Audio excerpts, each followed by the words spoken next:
Hi, and welcome to Infertility Unfiltered, where fertility warriors and experts are joining forces to provide you with tips, tricks, information, and all the things so that you can take back control of your life and get your baby on board. Hi, I'm Jennifer Robertson, and today we are joined by Lauren Olsen. Now, Lauren is a wife, a mother of two, and founder of Flourish Essential Wellness, which focuses on teaching and helping other women to care for their emotional and physical well-being naturally. She's passionate about finding ways to support each of your body systems naturally to do what it does best, which is to eliminate what it doesn't need and heal itself.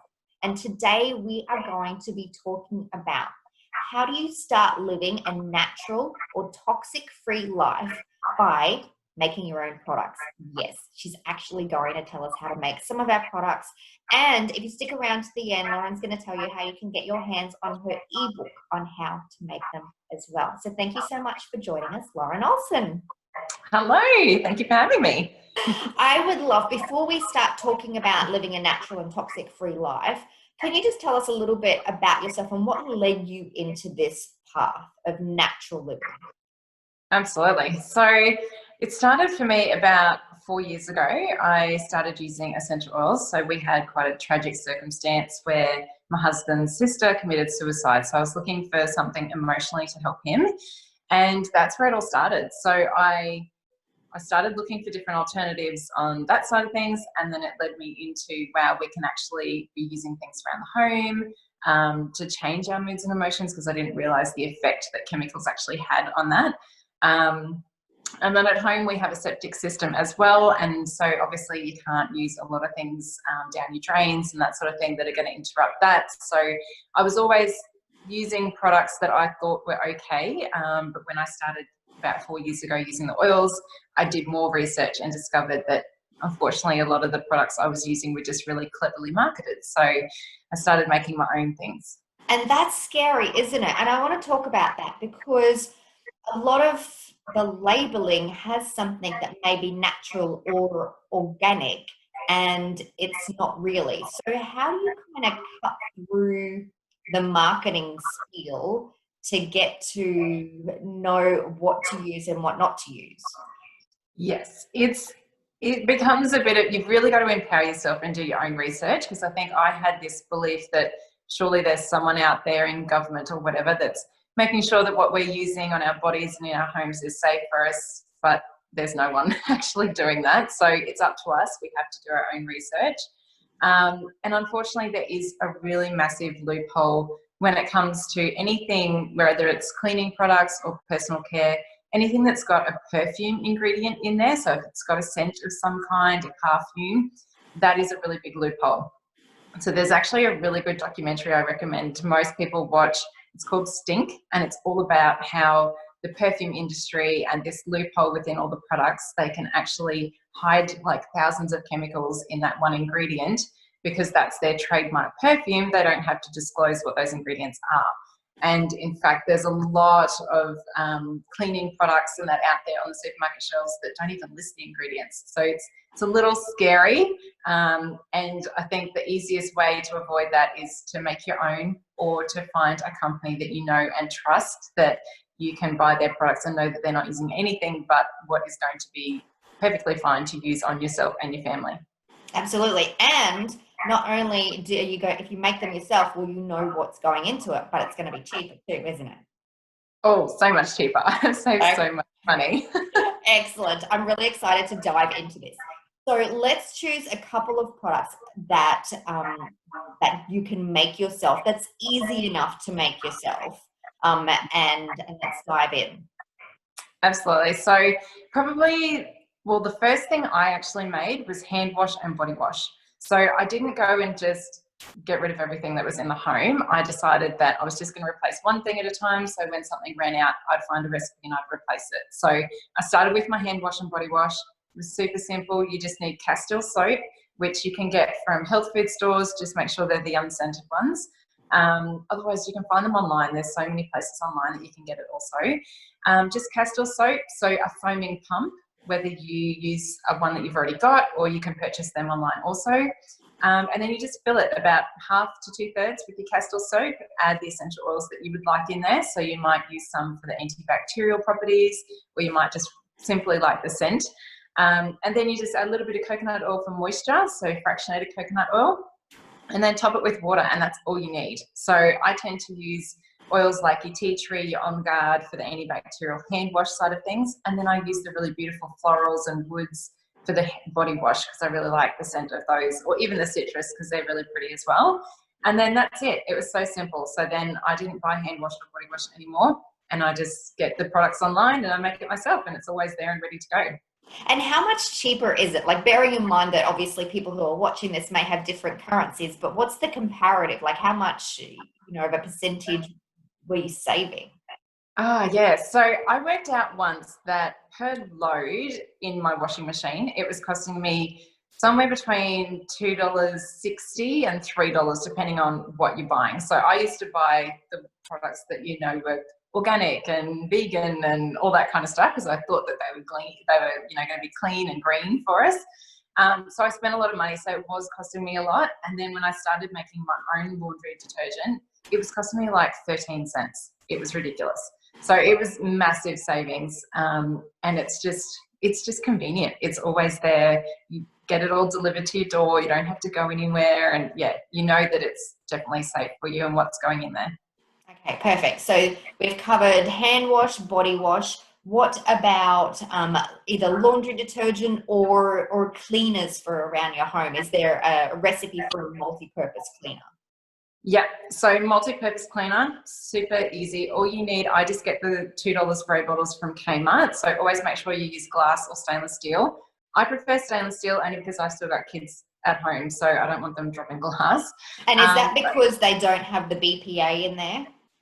Yes. So if you use essential oils with plastic, it can draw out the toxins. So especially if you're going to be using the citrus oils in your water and that kind of thing, you don't want to be ingesting that. So best to avoid plastic if you can. So always glass or stainless steel. So I get the $2 bottles from Kmart, the pink, green and blue pretty ones you get in the laundry section. And then I just use basically, again, your On Guard is a really beautiful blend to use because it's got your cinnamon, clove, eucalyptus, wild orange and rosemary. So there's all antibacterial properties in there and it smells amazing. So I use that. I use about 10 to 15 drops in there, and then I use like a splash of vinegar and then water, and that's all I use to spray my countertops, bathrooms, toilets, everything around the home. Anything that's a surface. And does it clean as well? You know how sometimes you get all of the natural products and all of these, and then they don't actually work? Yeah, so they work. So with even the On Guard, so the On Guard has been used on countertops in hospitals in the States, so it's very effective. And it's got clove in there, so if you've got mold issues, that's another thing I found, like people with mold in their homes, they were using things that were really just bleaching it and it's just taking out the colour, it's not actually killing the spores. So clove has that ability. So you've got that in the On Guard, so it's fantastic for cleaning around the home. And then I like to use lemon in there too because I find it's really refreshing, so that's a really nice one to add to the mix also. And it smells amazing as well. So good. What about, okay, let's go through all of them. I love this. What about the toilet? Yeah, so you can actually make like fizzy bombs for the toilet, or if you're like me and sometimes I just don't have time to make the fizzy bombs, I'll actually just put some bicarb in the toilet and the essential oils that I would like to clean with, and then I add vinegar and I just let it bubble in the toilet, and then I just do the normal clean, and that's all I use. It's so easy. Okay, fantastic. Yeah. Something a little bit more. What about the stuff that we put on our body in terms of our deodorant, in terms of, skincare, body moisturizer? Yeah, so that's probably one of the easiest things, and a lot of people will actually dive into that too, is just making your own personal care, because that, again, is a very poorly regulated area. So that way you know exactly what's going in it. Carrier oils are like your basic things that you will need. So I like the fractionated coconut oil, basically because it hasn't got that fatty content. So it's really nice to sink into your skin as well. My next favorite is probably jojoba oil. I really like that on my skin. So I use that with the oils that have got anti-aging properties as well. So frankincense. I make my own makeup wipes. So even if you don't wear makeup, it's really important to cleanse your face every day. So I just have makeup wipes. You can either have reusable ones or the disposables from the supermarket. And then I just have them in a jar. I do probably maybe 5 to 6 drops of tea tree in there with a little bit of coconut oil, and then fill it with water and have the makeup wipes soaking in there. And that's all I use to cleanse my face. So super simple. If you're not into DIY though, doTERRA obviously do have a whole skincare range that you can trust and know that there's nothing nasty in there. But DIYing is actually really fun. And if you've got kids, it's fun to get them involved too. And so what about body moisturizer? Like, how do you make your own body moisturizer? Yeah, so simple things like shea butter and beeswax, they're probably the easy ones. You can make your own lip balms as well. There is an unscented moisturizer you can get from doTERRA, so you can just use that. It's fantastic, and add oils if you like. And one of my favorite things to do is actually do just what's called an aromatic dressing, and it is a body moisturizer as well. So I just use fractionated coconut oil. I just put it in my hand, so probably about a tablespoon. Add the oils that I would like as my perfume for the day, because perfume is highly toxic and really bad for our endocrine system. So I put the oils in that I like for the day, and that's my perfume. I rub my hands together and then I just massage it all over my body. So it's moisturizing at the same time as that's my perfume, and it makes me feel really good. So it's a great way to start the day. Oh, I love everything about that. Is there anything else that we should know? Like, in terms of if someone doesn't want to go down the path of, making their own stuff, which I'm inspired to do that now, to make my own stuff. But if they don't want to, what are some of the things that they should avoid on packaging, on products? What are the key things that they should stay away from? So there's the old saying that, like, you basically just want to start cleaning like your grandma used to. So using really simple things, vinegar, salt, washing soda, bicarb soda, and your essential oils. And just avoid, although there's, a lot of really long names on labels, they're not all necessarily bad as such, because there is like internationally recognized names, and they often are quite a long, scientific names. So when you see those, I would suggest just Googling it and finding out exactly what that is, and then making your own decision about whether you use it or don't.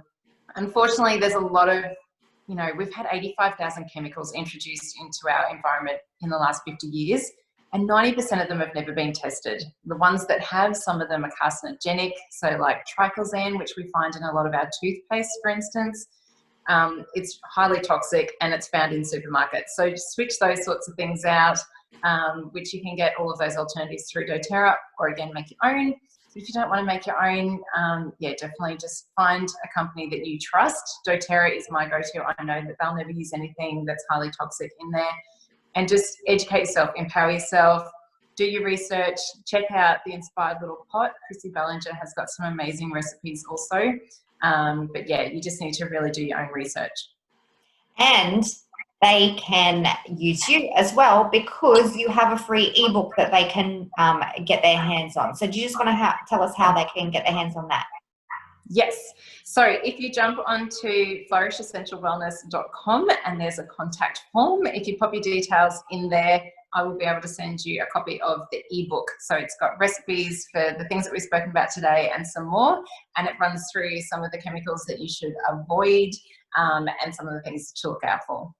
Excellent. I cannot wait to get my hands on that. Thank you so much for joining us, Lauren Olsen. You're welcome. Thanks for having me. Excellent. Now, if you love this interview as much as I have, please feel free to give it a little love, give it a share, give it a like, and make sure you subscribe to this channel as well, because this is just one of many amazing interviews as part of the Infertility Unfiltered series. So thanks for watching.